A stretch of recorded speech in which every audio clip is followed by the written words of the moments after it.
everyone, you're welcome back to my channel. It's a beautiful new year and I'm so excited to be back. For my new subscribers, thank you for subscribing, and to my old subscribers, I thank you so much for supporting.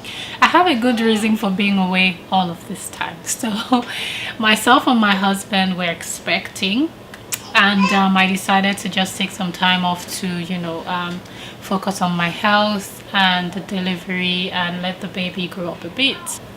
So yeah, I'm back and I'm seriously hoping that we can push out some really good content this year, because I'm getting lots of questions about my delivery, my hair, my food, and I'm like, I have to do this. I really have to do this. So thank you for watching. So now let's get to the gist of the matter.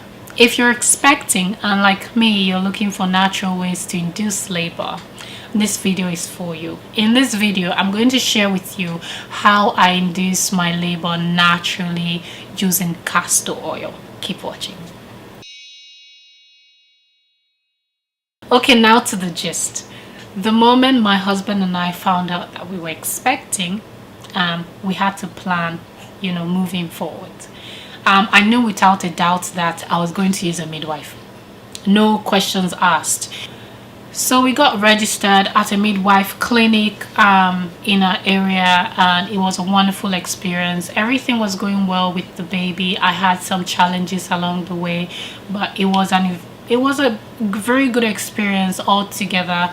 I had a car accident at some point. I'm still suffering from a severe back pain. Everything went well with the baby, thankfully. But by the time I became 36 weeks pregnant, I wasn't loving it anymore. Like, I just wanted to have the baby. For me, by the 28th week, the baby's head was already down, so I could feel a lot of pressure in my pelvic area. It was so uncomfortable. Like, the discomfort was so much, and I just couldn't have it anymore. I did exercises throughout the pregnancy. I did yoga. I was going for physio. I did prenatal workouts. Like, I did everything, right? But baby wasn't coming. From the 36th week, I was already having soft signs of labor. So I thought, okay, baby was going to come maybe at 37, 38 weeks, which is actually a good time for the baby to come, right? By the time I was 39 weeks, exactly 39 weeks, I took castor oil after doing lots of research on the natural ways. I actually did other things, which I would share in another video, the natural ways that I tried to induce my labor. At exactly week 39, when I took castor oil, nothing happened. I had diarrhea, because that's what castor oil does. It makes you use the washroom. And that was very helpful for me, because one issue that I had throughout my pregnancy was constipation. So it really eased me up and made me feel a lot more comfortable going forward. So since nothing happened, I felt like, okay, it's true what they say. When the baby is not ready, castor oil will not work. Waited for a few more days thinking something was going to happen. Nothing happened. I had contractions that never progressed. So when I got to my 40th week, exactly 40 weeks, I was tempted to take castor oil again. But I said, you know what, let's see what happens today, since today is my due date. But nothing happened. So by the next day, I decided, actually on my due date, I went out. I was so frustrated. I went out. I was just buying things. I bought juices, I bought chips, I bought popcorn. I just wanted to shop. I wanted to buy ice cream, yogurt. I just wanted to shop. And then like, the cashier knew something was going on with me, and she asked, how are you doing? When are you due? And I said, I'm due today. And the man behind me was like, what are you doing out? Are you crazy? And I laughed. That was actually a good laugh. And I walked home looking miserable and disappointed too. Nothing happened throughout the day, and then the next day I'm like, this must happen. Baby, I want you here today. I got up early. I made breakfast. I ate, and I took castor oil. And like the previous week, it took about 4 hours before it started working. But unlike the previous week, I was feeling a little feverish and nauseated, and I sat up the whole time. I took the castor oil in the morning at about 8:55, and then by 12 o'clock or 1 o'clock, I don't remember now, 8, 9, 10, 11, 12, 1. Yeah, so at 1 o'clock, I started using the washroom. But like I said, I was feeling a little sick. But for every time I used the washroom, I would drink water and some orange juice. So I would go again. So I think I went to the washroom about 3 times. And then my husband called and asked me if everything was fine. I said, yeah, I'm doing okay. You know, I took the castor oil, but nothing is happening yet. And then the next time I was going to the washroom, I think it must have been maybe 30 minutes after I spoke with my husband, and I went to the washroom. My mom was around. She was laying on the couch, and I screamed. I went to the washroom still. My mom came after me and was asking me how I was doing. I couldn't really speak. I didn't know when I was in labor. I was just having this pain. I'm like, okay, I guess this is the contraction they were talking about. There was just a few calls, you know, my sister, the midwife, and then next thing I hear is the ambulance was here. We did not know who called the ambulance. We just heard like these big bangs on the door, and we just heard, is anyone pregnant in this house? You were like, oh my god, it's happening, oh my god, it's happening. I was freaking out. I was shouting. And then my mom called my husband, and all my husband heard was me screaming. Okay, so he didn't pick the call, right? But my mom did not hang up.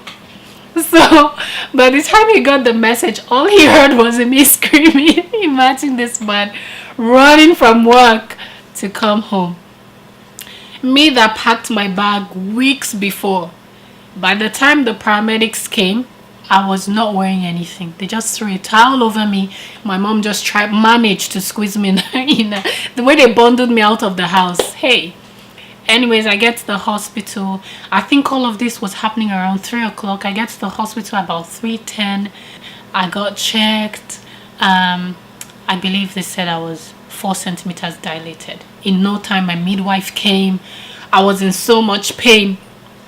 I wanted to use the washroom because my midwife wasn't there. The nurse told me that I couldn't use the toilet because they didn't want me to have the baby there. So by the time my midwife came, I said, I have to be in the bathroom. And then she said, if that's what you want, let's do it. So I sat on the toilet. I was in so much pain. I was pulling everything, pulling my mom, pulling everything in sight, pulling my midwife. And I was begging for an epidural. Begging. Like, I don't know if I've desperately begged for anything like that in my life before. I was desperately in need for anything that would ease the pain. And by the time she went and came back, she said the doctor was going to be coming soon, but unfortunately I was dilating too quickly.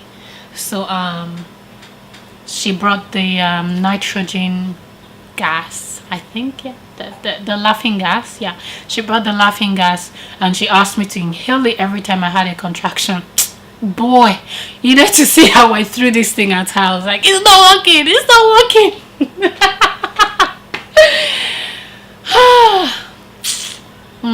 She went back for the epidural. And she told me some story about what was going on. I wasn't listening.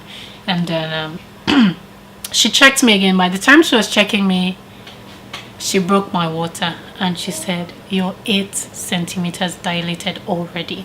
All of this happened in 15 minutes. And she said, I'm sorry, it's too late. You cannot get an epidural.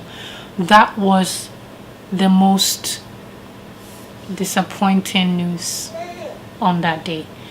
I was in so much pain because blood just started coming out from nowhere. The pain just went from a 7 to like 100. That's an exaggeration maybe, but that was how I felt. I'm like, I can't do this. I started telling my mom, I can't. Mom, I can't. And my mom was like, no, you can. And she started praying. And I started praying. I started saying, the Lord is my shepherd. The Lord is my shepherd.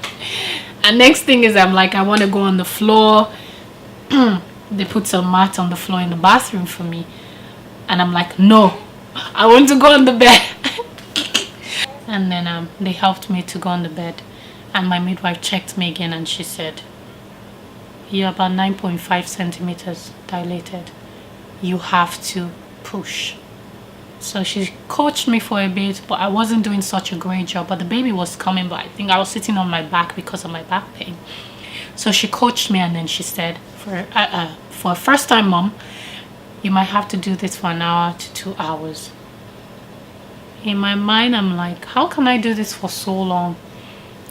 After all the workouts, everything I've done to make sure that this doesn't happen. I sucked it up, I stopped the tears, and I just activated beast mode, if you may call it that. And I pushed like my life depended on it. My life did, actually. And in 21 minutes, hey! My baby literally flew out like this. Flew out. All the drama was in 1 hour, 10 minutes. And I'm like, it's over. It's over. I was in shock. I couldn't believe what just happened to me. I was in shock. One thing though I learned is that it's very important to have the best support system in the room during your labor, because for me, it was so important for me hearing my husband talking to me, my sister saying, you're lioness, you can do this.